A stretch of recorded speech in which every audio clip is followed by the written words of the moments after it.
to Marcy is here from Washington, south of the border. Say where you're from, please, so I can remember. And Trevor, who is another author I know from Port Moody. Sue, yes, I'm sure Skaha is going to take part at some point because Skaha always does take part.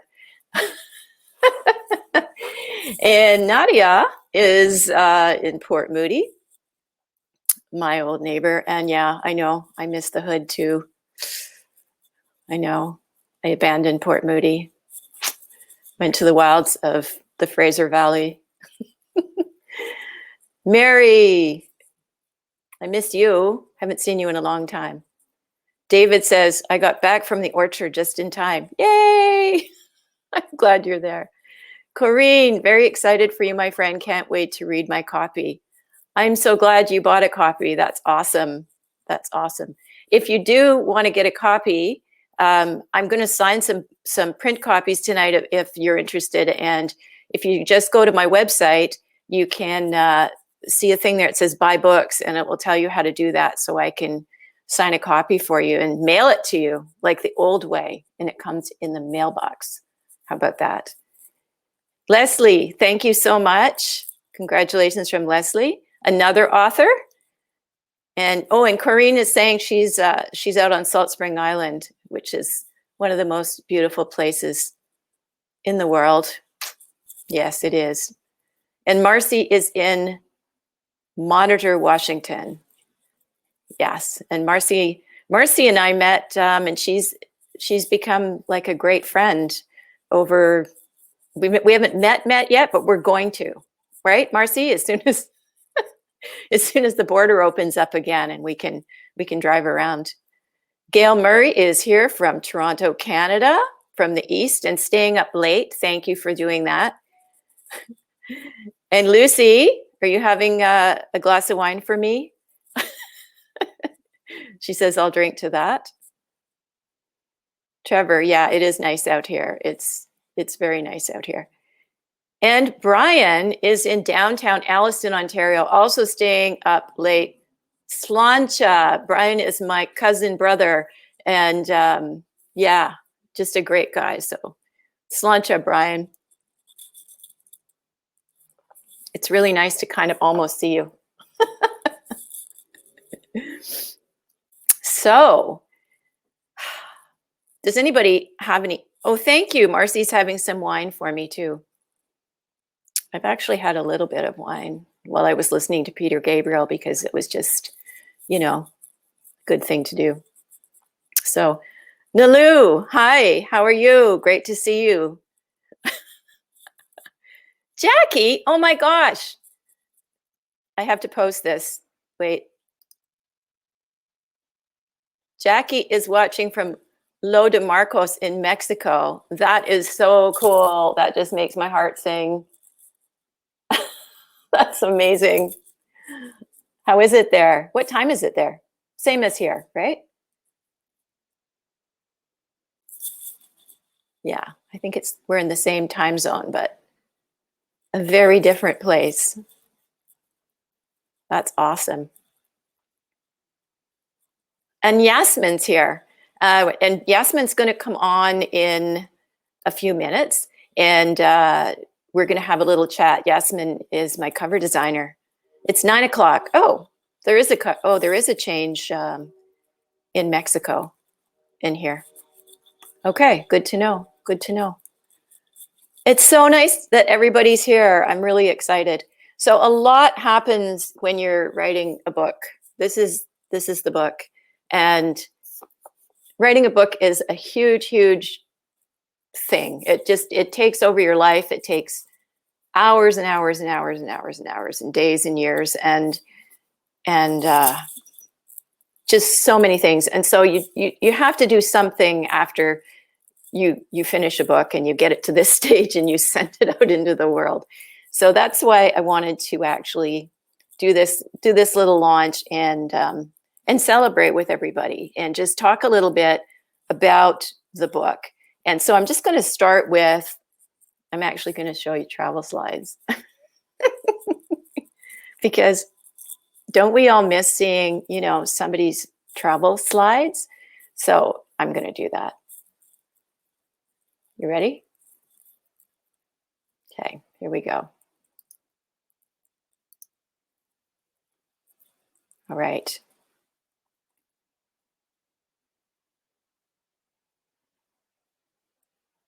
Maybe I'll just make it, there we go. Let's make him big and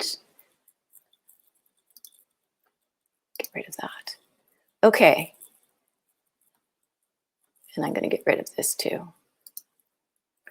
All right. So, whoops, go back.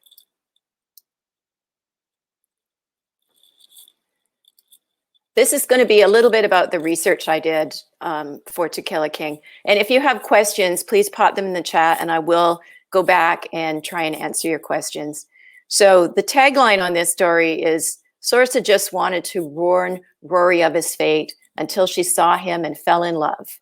How could she leave him to be ritually murdered and cast in a bog to cure for 2,000 years? Okay, if you're squeamish, sorry, but this is what really started the whole thing for me. Scrolling through National Geographic one night and I saw this fist and it spoke to me.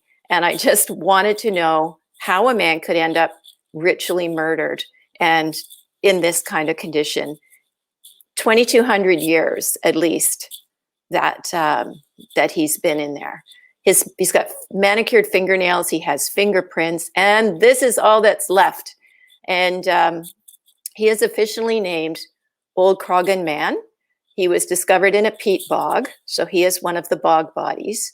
They could tell by his shoulders and arms that he was a huge man, 6'6", and that he was nobility. And his internal organs, as you can see, are still intact. They were able to actually analyze his stomach contents. Who did some of that analysis is Dr. Eamon Kelly, and he is an eminent Irish archaeologist who researched the bog bodies in depth and has written many papers. I started reading Dr. Kelly's work after I saw the National Geographic, and I started emailing him and asking him questions, because he's got this amazing theory of how my man ended up in the bog. Eventually, I just went to Ireland by myself in July 2017, and I stayed downtown at Trinity College in Dublin, and it is really that green. Ireland is pretty phenomenal. So if you ever get to Dublin, this is a really great place to stay in the summers when nobody's at school. And it's fairly reasonable. I was in, like, I think a quad and had a kitchen and everything else. Dr. Kelly also curated the Kingship and Sacrifice exhibit at the National Museum of Ireland in Dublin. And this is where his academic research comes to life. I spent several days just sitting with the bog body and in the exhibit and asking him what his name was. And eventually I heard this kind of burbled R sound that translated for me into Rory. Despite everything that happened to him, he's still wearing a braided leather armband with metal clips. Now, my archaeologist, Sorcha, uses psychometry. She can touch a metal object and she can see visions. So when she was 14, her mother took her to see this, and she touched that metal armband and saw his face and decided to become an archaeologist. So when she ends up in Iron Age Ireland, she's hooked. Okay, what you're looking at here is actually a slit nipple. Yes, I'm not going to say too much more about that. There's quite a bit about it in the story, and it's really important. A king's nipple was very important in this culture. And I'm going to leave the rest of that for you to discover in the story. Tuatha Croghan is a tribal kingdom that dates back into antiquity. So you can see on this map, it's over in the right-hand side, just southwest of where Dublin will one day be. And it's marked, the boundaries are marked there in kind of the dotted lines, and that they marked them with wooden posts and standing stones. So I had to start to try and imagine what this place would be like. Gold decoration was really trendy in those days, not as much as in the Bronze Age that was before it, but they still decorated in gold and wore a lot of gold, which is very cool. And you can see here the all the different kinds of swirling Celtic motifs that are coming in. It's called La Tène style, and this is the Iron Age, so 2,000 years ago. They also wore these fabulous torques and jewelry. If you can imagine wearing these around your neck. I think also they probably had bracelets. So this came in around the 3rd century from Eastern France and the Rhineland, probably via Britain. And I think that they were quite rich. Often these things ended up in the bogs as well as offerings to the gods. This is another torque. I don't know if you can imagine wearing something like this around your neck. This looks really thick to me. I think probably the nobility would wear this when they were at some kind of, festival or sitting out in front of everybody. But I don't think this would be an everyday kind of thing. But it would definitely be something you would give to the goddess and put in the bog. They were Iron Age, so they were casting all kinds of weaponry out of iron. This is in the museum.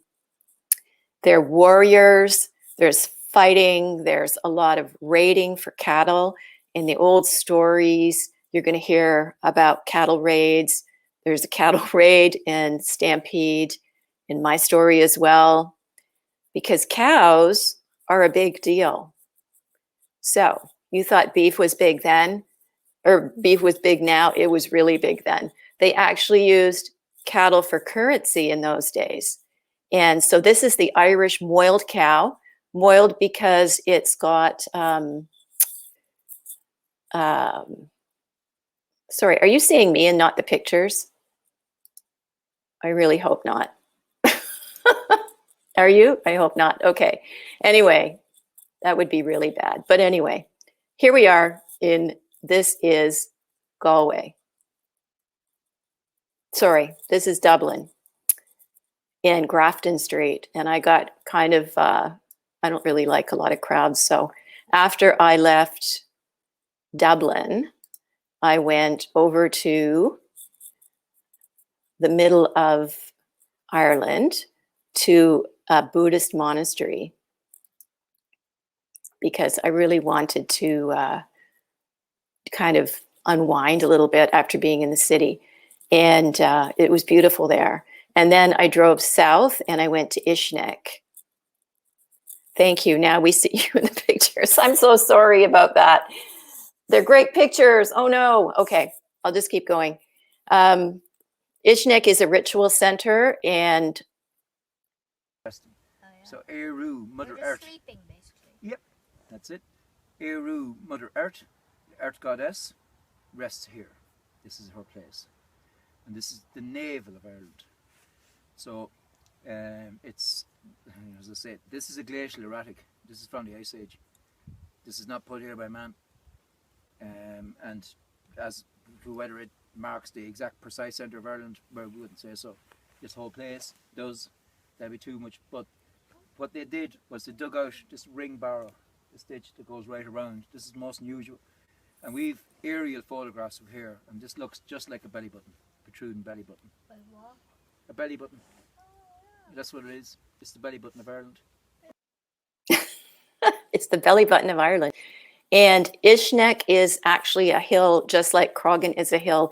And you can see from hill to hill when you're in Ireland if you're standing on the top of them.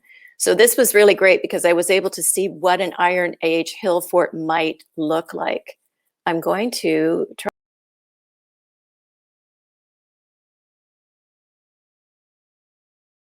Okay, never mind. I'm trying a new program, guys, so just bear with me. After that, I went over to the Boyne Valley, and this is Newgrange, which is a 6,000-year-old tomb. And it's famous because the the roof box there, the little square at the top under the white stone facade, when the sun hits that on winter solstice, it actually goes through and it lights up the entire tomb inside, and it's breathtaking. And when you go there on tour, they'll show it to you. This is the Hill of Tara, and I actually was not feeling very well when I got there. I'd spent way too much time around Airbnbs with fabric softener, and I was not in good shape. And so I was praying basically to the gods. So this is a prayer tree on the Hill of Tara. And they answered my prayer pretty quick and helped me out. So it was pretty amazing what the power of prayer trees can do. I picked up my daughter, and even though I had joined an Irish hill walker group online and had great directions to Croghan Hill, I managed to get us lost, and we couldn't find our way into the place. We almost gave up, but we couldn't give up after all of that. Yeah. This whole situation was super ridiculous. But we made it. Well, we haven't made it yet. We made it to the fence. We made it so now we're in this cow field. And we're trying to find a way up this hill, which, as you can see behind me, is much more of a mountain. Yeah, and this is, of course, my famous picture where I'm sitting on top of Croghan Hill. This is where my man would have been inaugurated and killed, and I had to climb up there so I could see what he could see when he lived there. And it's pretty amazing. It really is. It's a breathtaking spot. It was well worth it to go up there. So here we are at the top of Croghan Hill, and I didn't think we were going to make it. Well, I knew Tara was going to make it. I didn't think I was going to make it, because if you could look down there, it's a long way to the summit. That's where we came from. Yeah, through cows. But here we are. This is the inauguration hill for my man, and he was brought up here to become the king of this fantastic area all around him, where he could see all his lands. And then when he didn't work out, he was chopped up and buried at the base of the hill in the bog. So in 300 BC, there would have been a lot of water down there, because this is a raised bog. So it would have been a lot of lake, like almost like ponds and everything. And over the centuries, the grass and the dirt fills in and it raises up into farmland. Yeah, so I put this one in because there is a little cemetery in there that's also in my book, and also that black kind of image over the whole back is where they're digging the peat out with these giant peat digging machines that are crazy. And I think it's something now that they're trying to get away from, because it's obviously not a really clean fuel, but they're still doing it. And we finally wrapped up our trip with some really great oysters and wine and sláinte. So this is yay.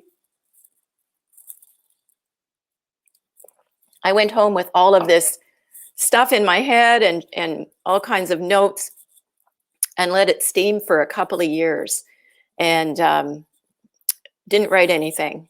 And then eventually I did. So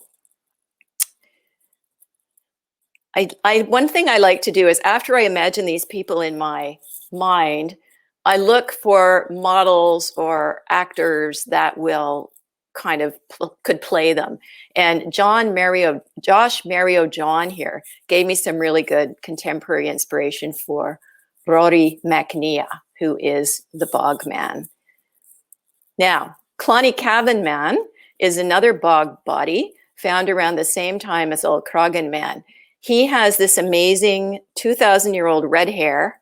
The front of his head was shaved to create like a really high hairline, but the rest of it is really long, and they folded it up into an ancient mohawk, and they kept it all in place with ancient hair gel made out of plant oil and pine resin. So if you can imagine that, with Rory's long hair here, what I did for him is when he's really looking his part, he has his hair going straight up, and he has it all glued up with resin and mud, and it kind of stands straight up. He's 6'6", and when you add another 9 inches of straight up hair on that, he's quite an intimidating character coming at you, especially as a warrior. If you can imagine that on top of a big horse as well, that's a really scary looking guy. This is Connell Cool, and he is Rory's sidekick and best friend. Cool means music, and he is the druid bard, really, in this book. He can play anything, and he has some amazing instruments, and he's also a singer, and he's a writer, and he's just a great guy.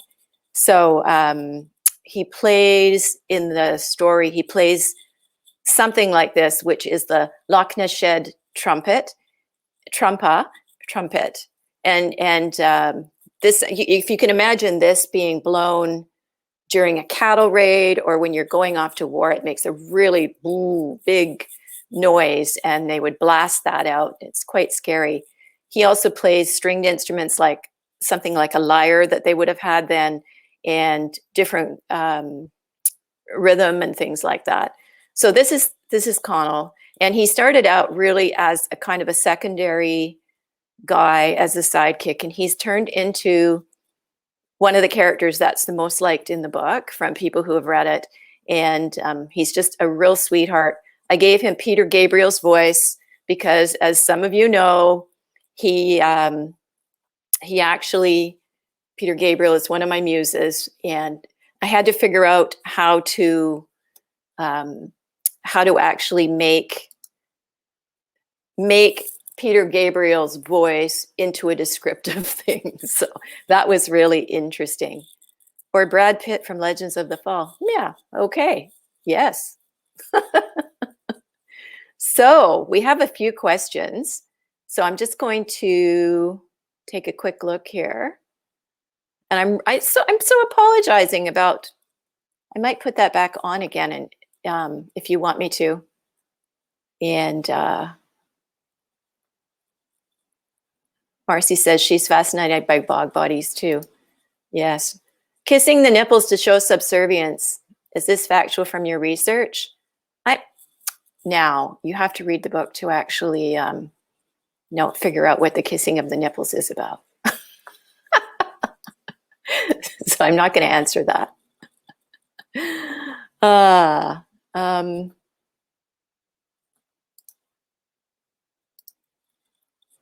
Trevor says, this is why I think historical fiction is so fascinating. You learn so much about our shared world. For sure, you really do. And I know, Trevor, you're writing historical fiction too, so you know how much is involved with doing all of that. Hi, Shane. It's nice to see you here tonight. Shane's another author. There's a few authors here tonight. Okay. I'm glad I gave everybody a snicker there. And Nailu, how long of a walk? I think you're talking about the walk when we went up the hill to the top of the mountain, or it was a hill, but it was probably about 45 minutes, I think. But at one point, Tara was actually pushing me from behind and kind of pulling me from the front. So it was quite steep. Yeah. Jackie, I'd love to hear the sound. That is the trumpa. You can hear the sound of the trumpa if you actually, in the back of the book, I have the website where you can go, and I will tell you quickly, and you can hear him. Hang on. Simon O'Dwyer, he's an archaeologist, and he has Prehistoric Music of Ireland, and he has a Ancient Music Ireland. He has all of this stuff on YouTube where you can go and you can hear him playing these instruments. It's pretty amazing.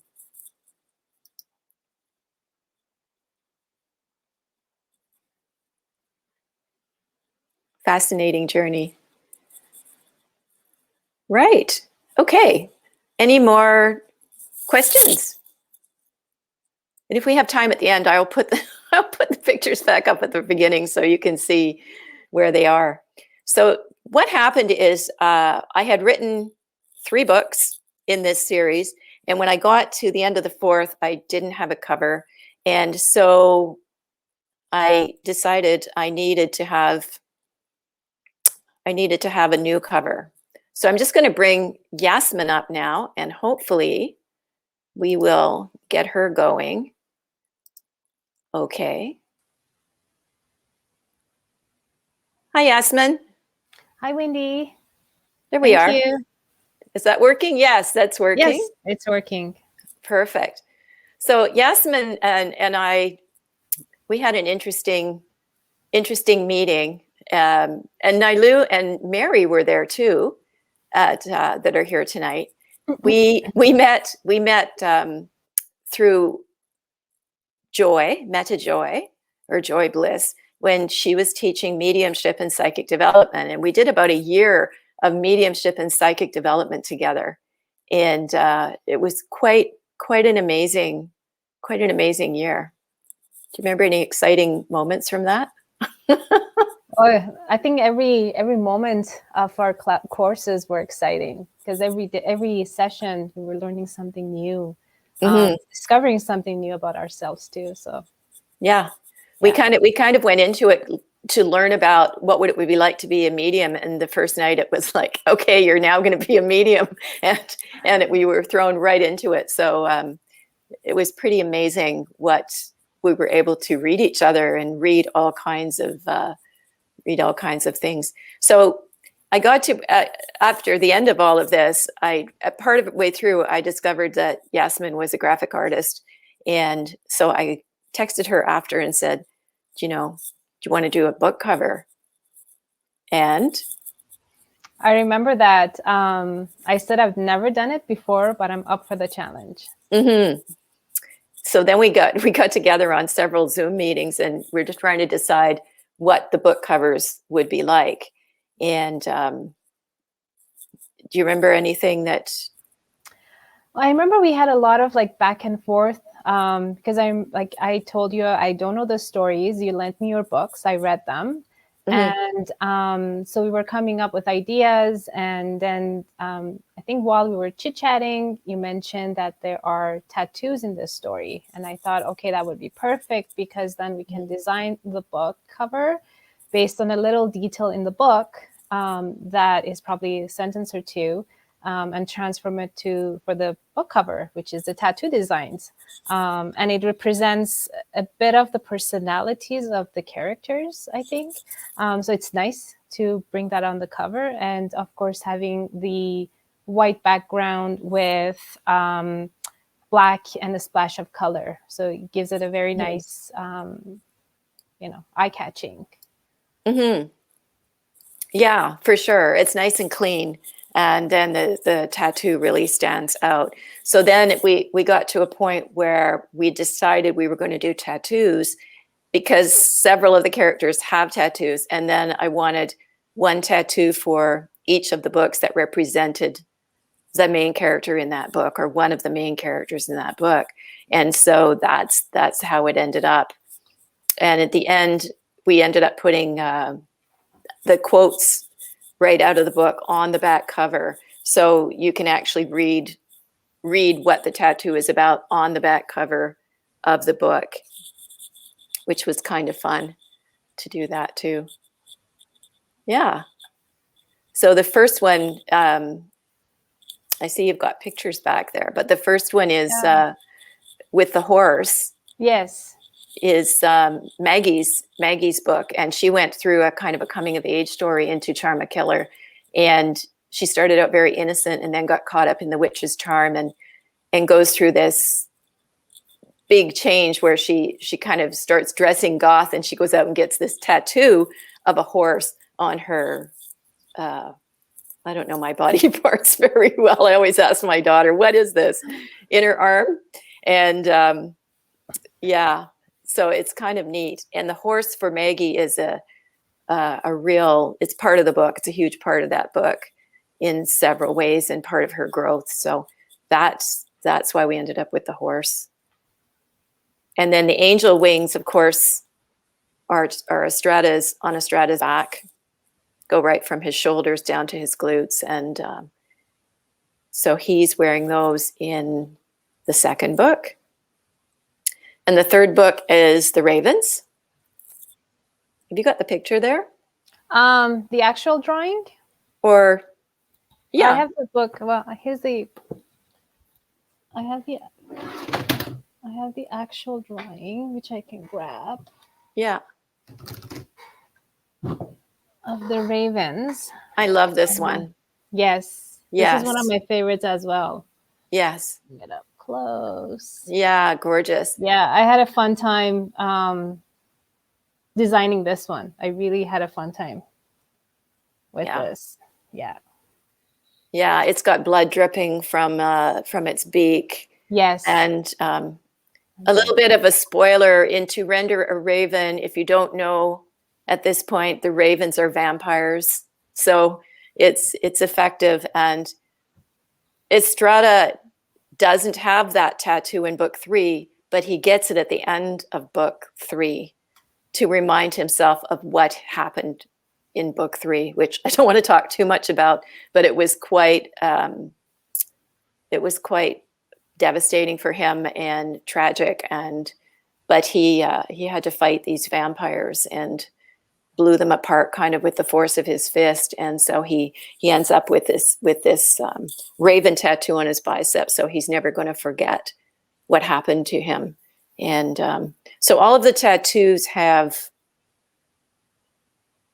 a lot of meaning behind them, right? Mm-hmm. Just a kind of a funny thing. I had asked Yasmin, when did I ask you to start this? April? We started chit-chatting about it in April.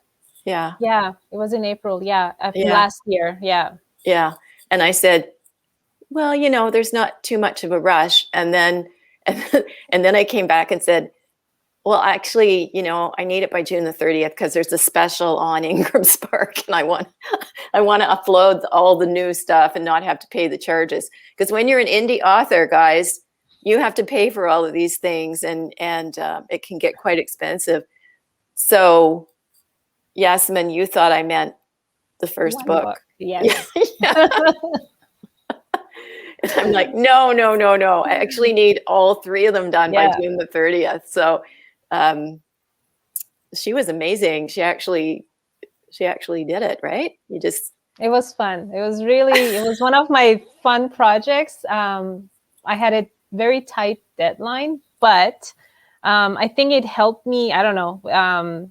Like I did have, like, as writers have writer's block, I had artist block per se, because there were moments that I had the vision in my mind, but trying to transcript it onto paper and eventually, digital, it was becoming a challenge at one point because I was in a crunch.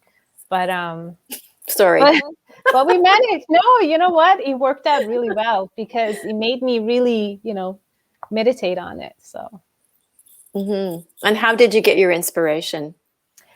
I use like nature for my inspiration. And I keep glancing here because I have the books right beside me and I keep looking at the images. And what I did my research on like Celtic art because I do love Irish Celtic art. And based on that, I try to design something or design the tattoo that was it had the Irish heritage background, not necessarily like 100%, but it had the essence. For example, with the with the horse in To Charm a Killer, I try to create the horse's tail and the mare with the like Celtic ribbons, but at the same time, I wanted to make it look that it's like floating. It's alive. I didn't want to make it look flat, so that one was a challenge to really like make it look like ribbons that are entwined, black and white. So yeah, I did my research and I tried to keep it authentic to the settings. Do you have a favorite one? My favorite, actually, I like all of them, but my two top favorites are the raven and the butterfly. So if anyone, or the fairy butterfly, if anyone that knows me, they know I love fairies. So I would say this is like my number one favorite. And the raven would be my second favorite, or by 1% of difference. But yeah. Yeah, the butterfly was interesting too, because I had this thing when we first started talking about the fourth book where I said, and you had a little bit more time to do that. It wasn't as much of a crunch. But I had said, oh, I think a shamrock, it's Ireland. Why don't we do something with shamrocks? Because part of the thing too is when they go into the Iron Age, everything is pristine, right? There's no pollution. It's green. It's gorgeous. And of course, Estrada, when he gets there, is wandering around like touching everything and trying to pick up the essence of everything, because he's a very sensuous kind of guy, and he's just loving that energy. And so I said, yeah, I think it should be a shamrock. And we looked at like how many shamrocks. We were just looking at all these, so many shamrocks, and nothing was clicking at all. And then I remember being out on a walk one day, because I do the same thing. I get most of my inspiration when I'm out wandering around, walking. And I remember suddenly thinking about the butterfly and sending you, and I don't have the text anymore. I wish I did, because it was some weird text. I think I even had it like, it was something like, and then her friend Yasmin did this butterfly for her, and that turned into a quote actually somewhere. And that worked because once we went butterfly, you came back in the text and said, oh, butterfly. And I said, yeah. And then we went through a whole process after that of what kind of tattoo it was going to be. And so remember, it was going to be, I was like, oh, maybe the little one behind the ear, because I just think they're so cute. And so we tried that, and it wasn't working. And it's a really kind of an amazing process. And then finally I was like, put it in the back of her neck and at the top of her back and make it like a big one, right? And that worked. So that's where this is on Sorcia's back, which causes a fury when she gets into Ireland, because they didn't have tattoos in 200 BC. So all of a sudden, there she is in Ireland with this tattoo, and they immediately think she's a fairy. I mean, first of all, she shows up, she's time traveling, so she shows up out of nowhere by herself, which is very, very odd. And then she's got this tattoo. So she is definitely considered a fairy. And then, of course, Estrada comes along, and he's got angel wings from his entire back. And then they're like, oh, okay, you guys are together. But, the Irish in those days, they were so into the myths, and they were into the fairies and everything. So they weren't particularly shocked by that. What they really wanted to have was their power. So they were more interested in taking the power from my characters than trying to be afraid of them or something. So it's interesting. Yeah. Does anyone have any questions about the art, or do you want to explain a little bit of your process, your techniques, or how you draw? Sure. So with these ones, because I had to transfer the sketches into like ink them and then transfer them into digital files. So what I did was, of course, doing my research, having dream boards for each cover, for each book. And from there, coming up with ideas. I came up with several ideas of sketches to see which one you approve. And the one that you approved, then I made a final copy. And that's when I would inked it or used like a type of marker that I purchase from art stores. They're like pen markers that I use to ink the art, and then from there I scanned it to high resolution digital file as a JPEG, transferred it onto Photoshop, cleaned the background so it's all there's no noise in the background of the drawing. Mm-hmm. And from there, saved it as a high resolution JPEG. And I remember you sent me the templates for each book because each of them had a specific template. And from there, I opened the InDesign file, transferred the image, and did the page layout and make sure that the typography, everything was good. Mm-hmm. Then once everything was approved and everything was consistent with the spacing, then it was ready for print. So that was the whole process of going from old school sketchbook to digital. Mm-hmm. Yeah. It's kind of amazing when you put together a print book, how much is Mm-hmm. actually involved in this. And it's way more than I think most people think, because it's huge. And when I do all my own formatting. So when I do the whole interior and the book cover or the book block inside, then when it's going to go into Ingram Spark, I have to have a certain page number. And once I do the page number, they send me a template for that page number. And so I can't make any more changes. And so you have to really know when you're done. And then that rolls over. So you get like this big template that will fit the whole thing, right? And then you set it all up. So it's quite an interesting process to watch it, of how much goes into it. There's a comment here. Trevor says, engaging an artist to do work for you means engaging all their skill and experience. Every hour is to be valued. For sure. And especially like with all of those different processes that you went through. Mm-hmm. And then you would send me like a little text of a little thing and say, what do you think? And I'd be like, I don't know. It's like a little sketch, right? Yeah. And because I couldn't see it finished, but I'd be like, I think it's getting there. Yeah. So that was interesting. Jackie says, your illustrations of the tattoos are amazing, Yasmin. Thank you very much, Jackie. Yeah. And Marcy says, wonderful illustrations. Thank you. Yes. Such great covers. Love them.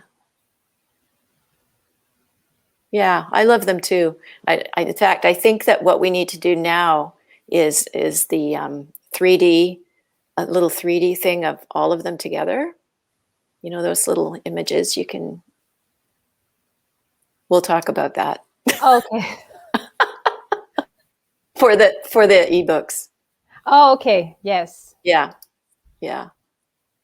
Cool. I think I have a copy because I used one for my Behance portfolio that I posted them up. So I think I can give you what I have. And if somebody wanted to talk to you about cover designs, how do we find you? I can be found pretty much anywhere on the social media. I'm on LinkedIn, Instagram, Behance. All my Instagram and my Behance are all on my LinkedIn account, and I'm easy to find. You type in my first name and last name, I'm there. Okay. Yeah. So how do let me see if I can, wonder if I can do that. I can send you my a link to my LinkedIn. No. Oh, wait. There. So there's your first and last name anyway. And of course, Yasmin's names and all the information is in the books as well, Mhm. right? So you can find her if you're someone who is looking for cover art and you want something original and, you know, really different, because you're doing some really pretty things. Have you got anything new on that you want to show us that you're working on? Well, I'm working on a series of, well, I've done a series of sketches, which I can show you, but I'm transferring them into canvases. And it's Mhm. something that I never have done before, because usually my paintings are of like sceneries, flowers. But I do sketches. I actually sketch tattoo designs. Mhm. So I've transferred this design. How do I get here? Not this one.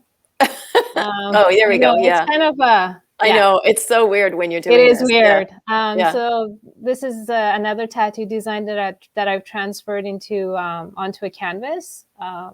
So this is one, and the latest one that I'm working on, which I've sketched it out, but it needs to be painted. It's this Mhm. one. Mm-hmm. Tree of Life. Yes, it's a tree of life with Lotus. Oh, my assistant. So this Oh, there we is go. the Om and Lotus flower Beautiful. that I've combined together, and they both have a meaning. I don't know Mhm. how to center this. So that's one, and the next one is a tree of life with a Celtic ring. I don't know if you guys can see. Mhm. It's like a Oh, right. braided ring, so it's very Celtic per se, Yeah. and it And has an angelic symbol in the bottom. you have so much detail in these. It's like Mhm. you can't really see it until it gets right up close. And here's the one that I showed you, the first one. So this is the completed. So I love that. that's the Egyptian Ankh or Ankh. Yeah. Ankh. Mhm. Mhm. So it's Egyptian symbol, and I used like feathery wings, Mhm. new moon, lotus, and so yeah, each of these symbols have a meaning. So this art actually has a name. It has a meaning. I named this New Beginning. I That's actually put the beautiful. name in the back so I can remember. Yeah, so this is what I'm Mhm. working on. I love that. Thank you. So yeah, so we're hearing in the comments that people would like to see cool tattoo designs, and it looks like you've got some right there. Yeah, Yeah, that's great. thank That's you. good. So, any other comments from anybody? Any questions? No? All right. Do you want to stay around for a minute? Sure. Oh, we make a fabulous team. I think we do make We a do. fabulous We team. do. There We has to do. be a book 5, you know, so we'll have to have another one. Okay, so I am going to. Do you want to stay in the on the studio, or do you want to pop out? I can pop out. Okay, I will pop you out. Sure. Thank you so much. Thank you. It's been a It's pleasure. it's really nice to have an actual like person here that I've been working with that can, you know, talk to me about it and knows what we've been going through. And I really appreciate all the amazing work that you did for these. Thank you. And they are getting around. Yeah. You're going to see them in quite a few places, which is kind of exciting, I know, for you. It is. It's very well. I'm excited for you, but it's also like Mhm. just, because I put all my positive energy in the Mhm. sketches. So, when you put good intentions out, you get good intentions back. Mhm. For sure. For sure. Mhm. So thank you so much. And everybody's Thank saying you. thank you for joining. Ray. We'll see you in a minute. Yeah. Awesome. Okay, I'm just going to look and see if there have any questions. And Nilu says, what inspires you to come up with the name of your characters and their personalities in your books? Wow, that's a loaded question. So this Wicked Coven has been around for many years, and so those characters, they kind of came to me fully loaded, especially Estrada and Michael Stryker, who is in all 4 books, and Sensera, and I'm thinking who's the key people in here. And Sorsha O'Halloran, she's in book 2, and she's also in book 4. So I can talk a little bit about that as well, and how that kind of played out in terms of the series. The names of the Irish characters are kind of interesting. Like as I said, Rory kind of came up as this burble of sound when I was sitting in the museum, and then I looked into the old myths, and you can go on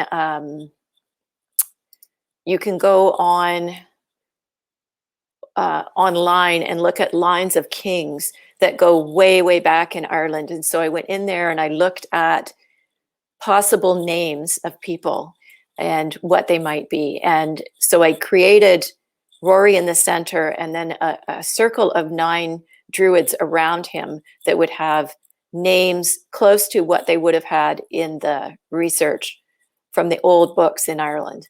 And so we have names like Adamar, and Connell is, of course, a real Irish name, and Fergus and Bress. These are all people who actually existed at some point. And so I then went and looked at what those names meant in Irish, and how. So a lot of them were symbolized of animals and different things like that. And then, like, Connell is kind of wolfish. And then I worked with animals, coordinating animals with the characters, and then moved on from there. There is one of the women in the book is Anna, and she is named after the goddess. So Anu, Danu, Anna, it's all kind of the same goddess in there. The personalities, I don't know. See, I'm an intuitive writer, so the personalities come to me in some ways, and when I connect with the characters. So, for example, Anna, who is a queen, she's quite young, because in those days you didn't live past about 30, 35 tops, and so she's quite young, and everything is scaled back in those days. And so with her, I had decided she was going to be this blonde, because in Ireland in those days, they really liked blonde women. It was kind of, they were special. And so I was trying to see her as a blonde, and she was going to be this lovely kind of a pretty queen. And I was not connecting at all with her. And I got quite a ways through the book. And then one day in a conversation where Michael is actually talking to Estrada, he says something about the Crow Queen. And he says, the Crow Queen is using you. And I said, what? The Crow Queen? Who? Because this is kind of how I roll. And once I heard that, the Crow Queen, then I saw her in a completely different way. And suddenly she has long dark hair, which they wore their hair up. So they wore a lot of updos in those days, and they plaited it and they braided it and they made it really fancy hairdos. So she's got like her hair up in this big fancy thing, but she's got crow feathers hanging all over it. And she turns out her personality goes with that. She has these crows that she stole from a nest when she was a kid, and she's raised these crows to be her pets. And yeah, they kind of do her bidding for her. So that's kind of an interesting way her personality develops. Yeah. I don't know. Others. Any other questions? I'll give you a minute because I've been talking a lot. I think I'm going to have a drink. Let's have a drink. Slancha.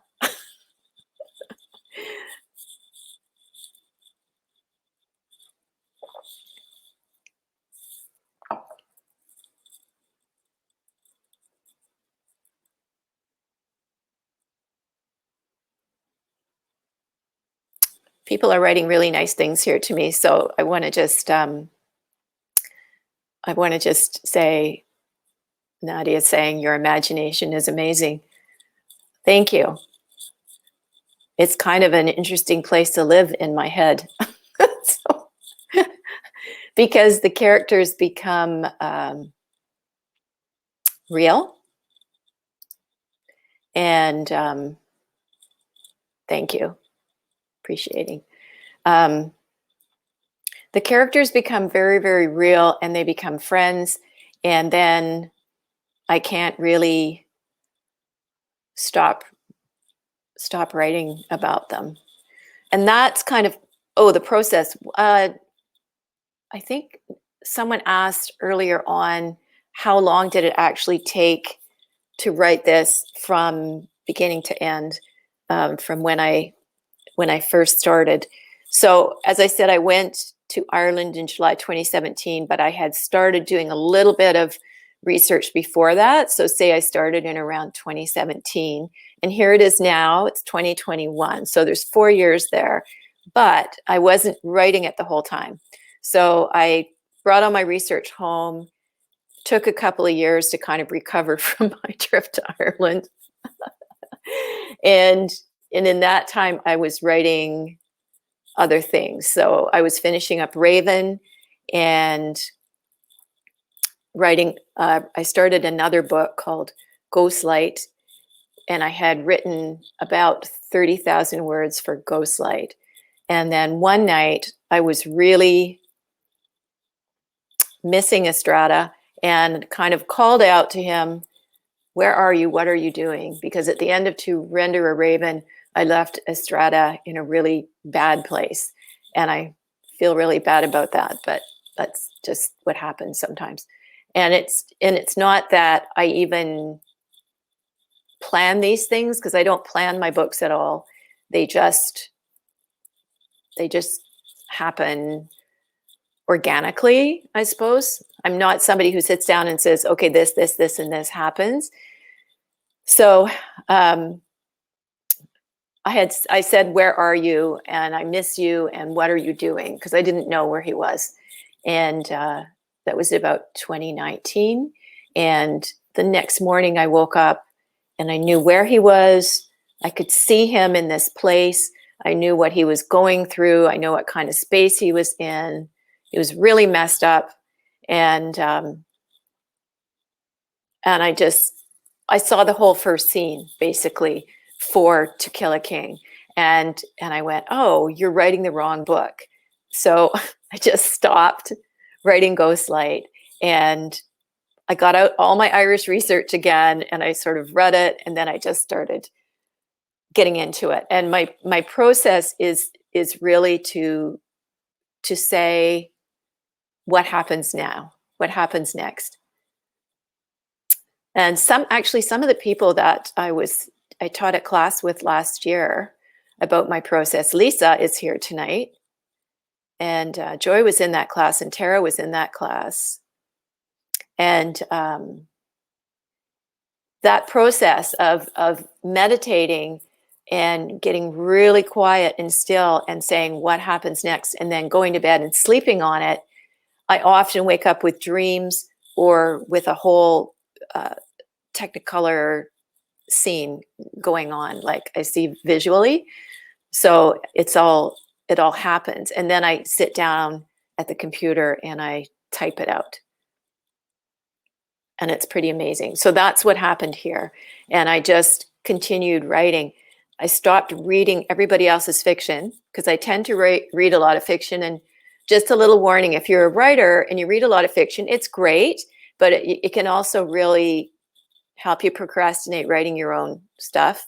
So I stopped writing everybody else's fiction, and I spent one whole summer with just a notepad beside my bed, and I would wake up in the middle of the night and go, what happens next? And I would just scroll out pages and pages of what I was seeing, and then I could sit down the next day and type it, and there it was. And so that's how a lot of it happened, and it was pretty cool, and lots of surprises in here as well, things that I didn't know were going to happen, and then they did. The whole ending, I had no idea how it was going to end. I got to the last chapter and went, oh wow. Really? Is that going to happen? And I wrote it, and I was like, yeah, okay, that's how it's going to end. And of course, it's got a cliffhanger, so there can be a book 5. Estrada doesn't want to stop, so what can I tell you? Jackie says, your connection with your characters appears to be based in reality. Friends, foes, kindred spirits. You know, it truly is. And especially the ones, like, because I hear them talking a lot of the time in a good way. And I'll be walking and I'll hear conversations. And a lot of writers do that. And I know a lot of poets that write poetry that way while they're out walking in nature. They will spend a lot of time doing that, you know. So that's kind of how I do it. But they do become friends. And that's why it's really hard to kill them off or stop writing a specific series and write something else. Yeah. And Lisa, I'm really glad to hear this. So Lisa was in From Spirit to Page, Writing with Your Muse. Such a great class. I still use the process. And honestly, I'm planning to write that book. I still haven't written that book that I promised everybody that was in that class. It's going to be a nonfiction book about my writing process, and with lots of techniques and instruction for how to jumpstart your intuition and your imaginative process so that you can get the words that are kind of floating around out there. A lot of people have ideas and they don't know how to actually put it down on a page. So that is what we worked on, and we got some really amazing things out of that. So yes. Any other questions? Let me just look.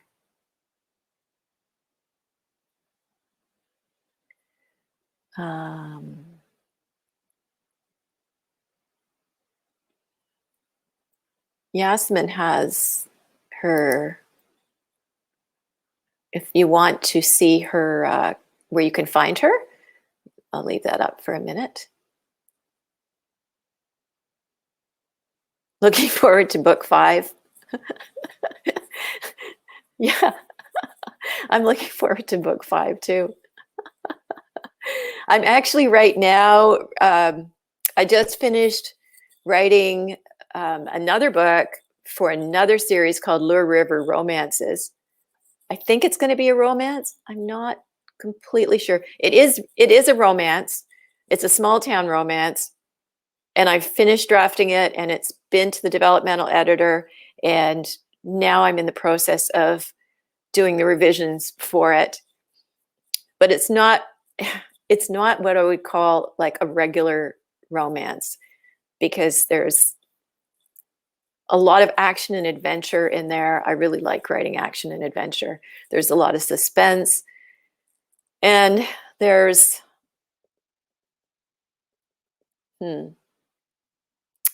something a little bit paranormal. There's always something paranormal going on in my books. So it's a romance, but it's not like, you know, kind of a typical romance. And I'm looking for a home for that one. So we'll see where that goes. And I'm also writing Ghostlight, which is the murder, the mystery that is set at the lighthouse. and at Nootka, and I had started writing that one before To Kill a King. That's the one I was 30,000 words into when I put it down and started writing To Kill a King. So I picked that one up lately, and I have been writing it. But I'm juggling a lot of projects right now. So when you write these books, what you have to do is really chunk your time. Like you can imagine, like writing a book is not something you can say, okay, I'm going to, well, not some, sorry, I shouldn't say anybody. I should say I can't, because I know there are people that do write so many words per day, and that's their way of doing it. And they're just like, and it works for them. It doesn't work for me. I need to chunk write. So if I'm going to write, I have to fully get into what I'm doing and not be doing something else. And then I just do it. And so I might spend 6-8 hours sitting with my laptop, which is really hard on my body. but that's the way I do it, because I often close my eyes and see it and then kind of type it with my eyes shut. And when I'm drafting. And so I really need to get into it. And if I'm revising, it's different. Then I can wear a different hat, and I can kind of uses a different part of your brain if you're editing and revising. But when you're in that creative process, I sort of walk around in a bit of a haze. And yeah, sometimes I'm driving and I end up somewhere I'm not sure how I got there. That kind of a thing. So you have to have time for that. And right now it's been really busy doing other things like marketing, but that's okay. So other questions? Did I miss any questions from the beginning that you want me to answer? There's a lot of comments on here.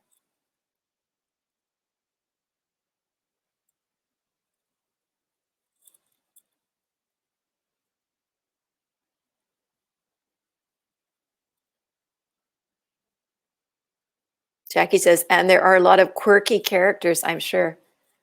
Yeah, I really love quirky characters. They're so much fun. Is there someone you're thinking of specifically, Jackie, that you found quirky? Because I know you've read the books. And I also want to say that To Sleep with Stones, Jackie and I went to Scotland together in 2009. And that's where To Sleep with Stones is set. And we went to all the Stones together, and we went and stayed in Tarbert, which is this little village, together. And we were driving down the road one day, and she said, "Oh, look, there's the Standing Stones." And I think I was probably driving, and I was like, "What?" And you know what? If you hadn't said that, I don't think I would have ever got there. So thank you for that. Okay, Jackie's talking about quirky characters in Lure. Marcy, are you saying you loved the Standing Stones, the To Sleep with Stones?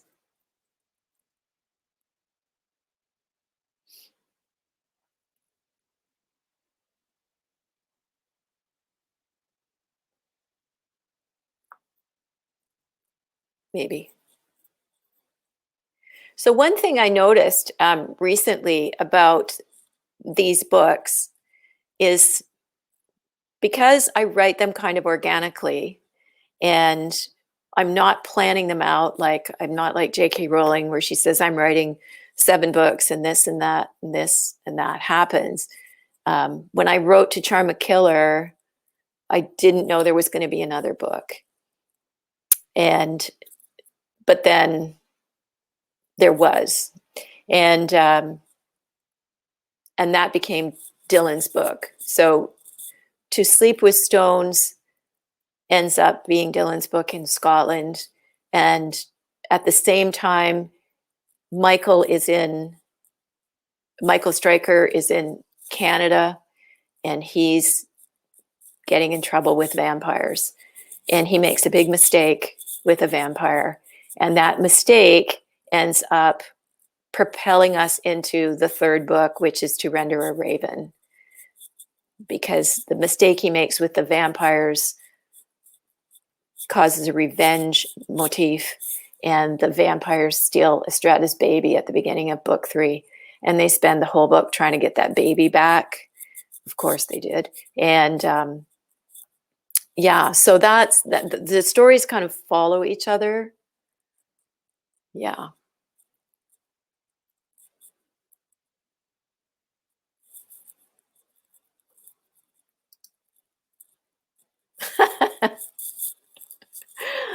Who do I envision playing Estrada on the big screen?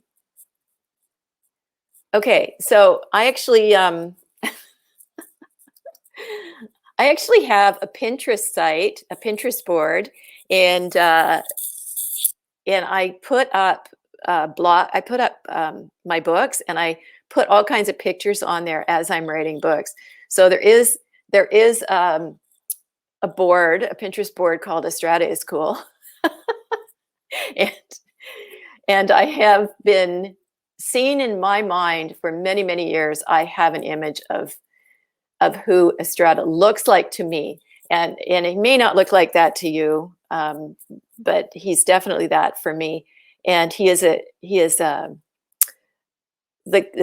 guy is an actor, and he was like, I think, a Calvin Klein model in the beginning, but he's an actor, and his name is Eduardo Verástegui, and I think he would, yeah, he would probably be shocked if he knew that he was the prototype for Estrada.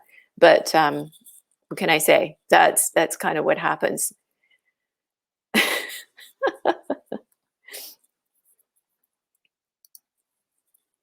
Have you ever thought back, thinking if certain parts of your book could have been different? I don't think so. I don't think so, because usually what happens is I write the whole thing, and then I read it back, and then I sometimes will take the hero's journey motif, which is kind of a circle motif where the character sets out and they go through these different scenarios, and then they come back home again. And I'll plot things on there after I write it, and it usually fits out okay. But I'm pretty happy with the way things have gone with my characters and with my stories. I don't know, I'm not sure how readers feel about that, if they would like things to be different. But maybe if you have read one and you're like, you have a comment that you would have liked to seen something happen, I'd love to hear that. Just talking a little bit about To Sleep with Stones, because that is an interesting one. Marcy says that's one of her favorites, and that's the second one that takes place in Scotland. And when I wrote that one, at the end of it, I was quite surprised, because there's a lot that happens in there around homophobia, and I didn't start out to do that at all, but it just turned out that all the characters in Scotland in some way are affected by homophobia, and some worse than others, and it became a really interesting thing. So it's not just a murder mystery. There's a lot of other things going on in there too. Yeah.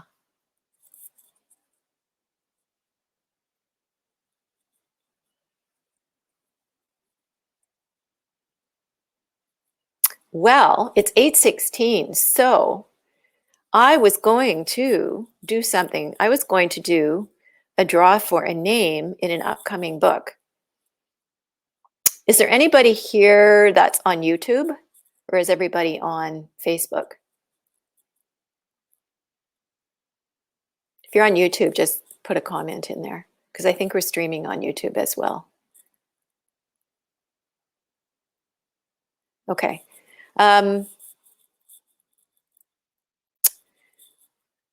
Facebook. Okay. So I think there's a lot of people here. So I think what I'm going to have to do is do the draw and let you know if you won it. But what I'm going to say is that you can, what you're going to win is either your name can be used in an upcoming book, or you can suggest a name for an upcoming book. Okay. So that would be up to you once I pick your name. And you can say, okay, I would like my name in it, or I would like another person's name in it. It's kind of a fun thing to do. When I started putting together the Lure romances, I put out a thing to my newsletter people and asked, can you give me some ideas for businesses that could go in a small town?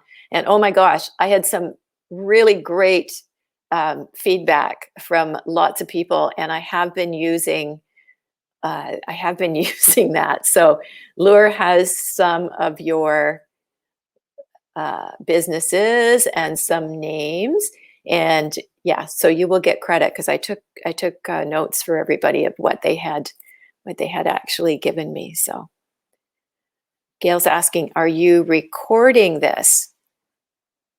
You know what? I think it will probably stay up on Facebook. It usually does when we do it with the library. I'm using something called StreamYard, and I think I can also download it. So it should stay up there for a few days. Mm-hmm.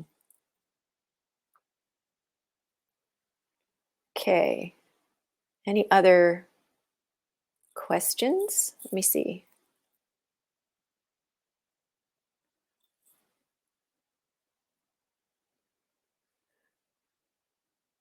Marcy, I still need to read Lure. Do you have Lure? Lure is in beta read right now, so it's not out there yet, unless I sent you one to beta read. I don't think I did. So yeah, that one's not there yet. So one thing I need you to do is actually, no, Lure is not out yet. No, it's not, Lisa. It's not available. It's just on my computer being revised. I'm just gonna grab a book here. Okay, so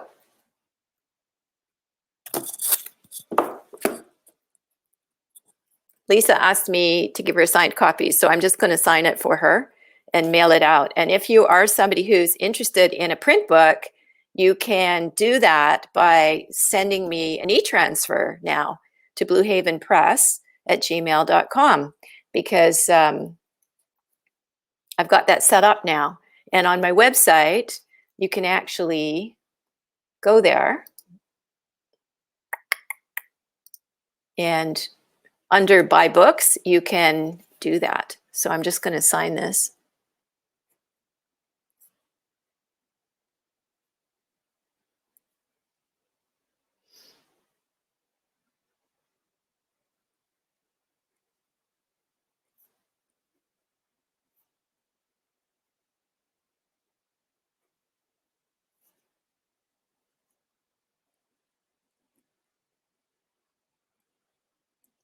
And I'll put that in the mail for you.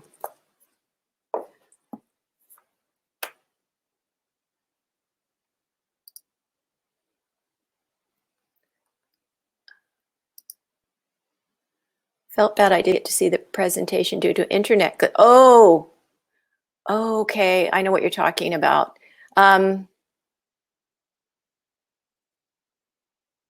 Just a sec. Marcy, whoops, what's happening here? Marcy, that's okay if you didn't see that. It was just, I just read the first bit online, so don't worry about it. It's okay. And there will be a time again. Gail says, how helpful are positive book reviews? So helpful. Yeah. Think about it. Like when you buy a book, how do you guys buy books? Do you go to Amazon? Do you buy a book because you hear about it from somebody? Like, how do you buy a book? I often will go and read reviews, and people do that, and they kind of look to see what's in a review and to see what people are saying. So yeah, I really always need reviews, which are very helpful to me.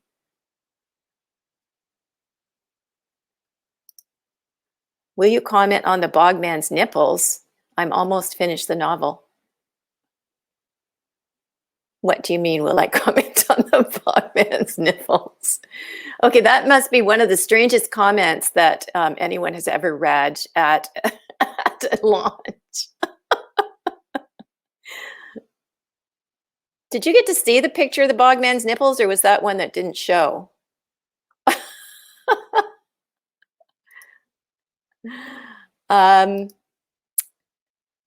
Would you like me to show you a few of those pictures at the beginning that you didn't get to see? Anyone interested?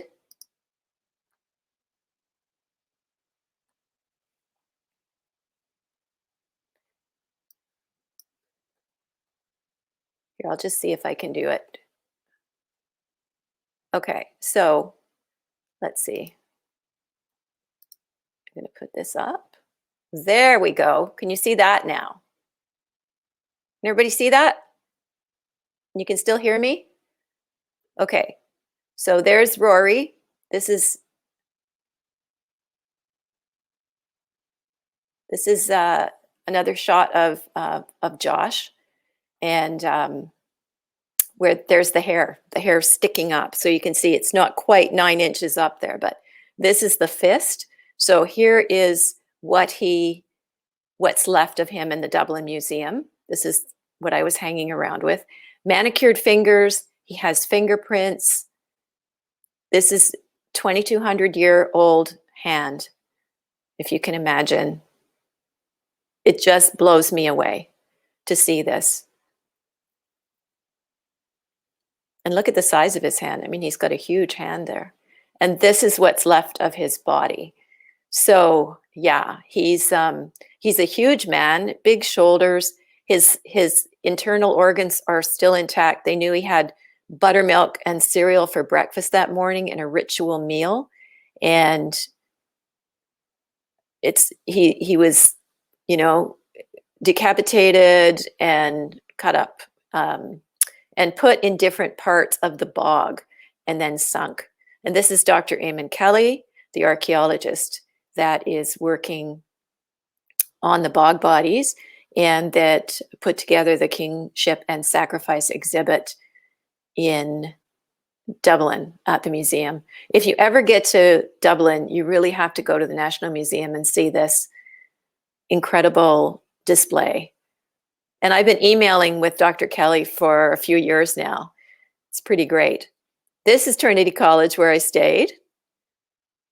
I don't think you saw most of these pictures. And it's really that green. It's gorgeous. And I had like a quad room. Great place to stay if you're in Dublin in the summer because it's cheap when the university students aren't there. You can, you know, get a good room, and they have kitchens and living rooms and everything in them.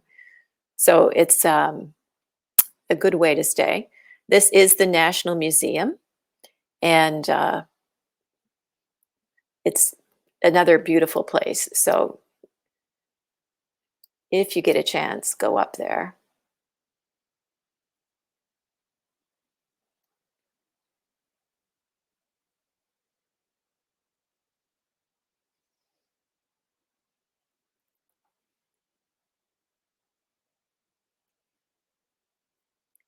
And I just wanted to really show you this because this is the armband. So he has this armband that's 2,000 years old with metal clips. And Sorcha, because she has psychometry, she touches them and she can see his face. So that's kind of how she falls in love with him. She's 14 when she does that. And then when she gets a chance to go back in time, she is 29 and she sees him again. Here's the nipple, Gail. And no, I'm not going to comment too much on it, but it is a really important to the culture and a big piece of the book. And the book is called To Kill a King. So what can I say? We're going to see how that's done. This is the map, and you can see Croghan is in there, over southwest of Dublin.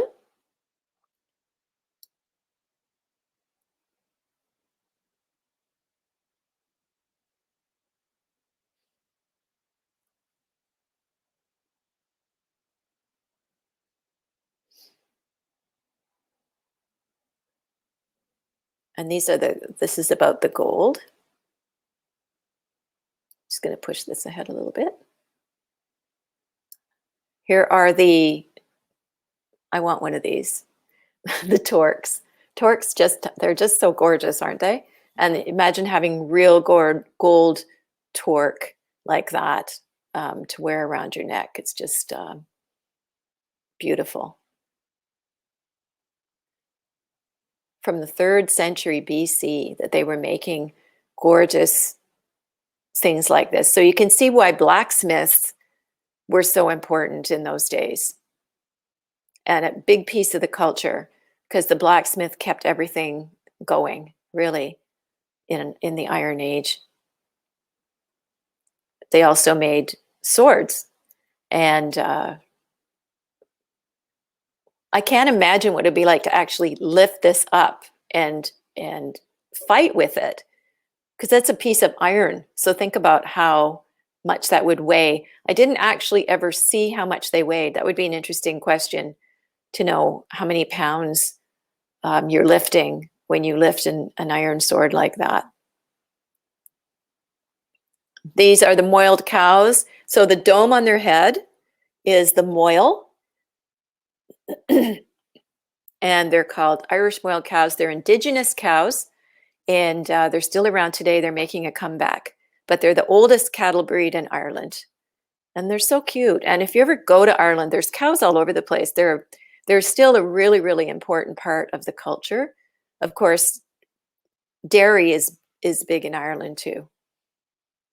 And here we are. This is Grafton Street in August, and it's pre-COVID, of course, and a very, very busy place.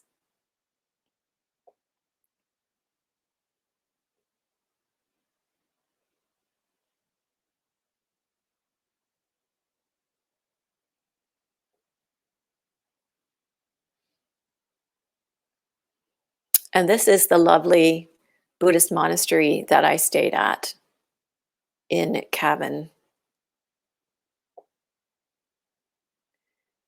It was just such an incredible place, and they fed me so well. They're vegetarian, and I'm gluten-free, dairy-free, and they would like cook special meals for me, and then, you know, other meals for other people. It was just amazing, and that's a meditation room.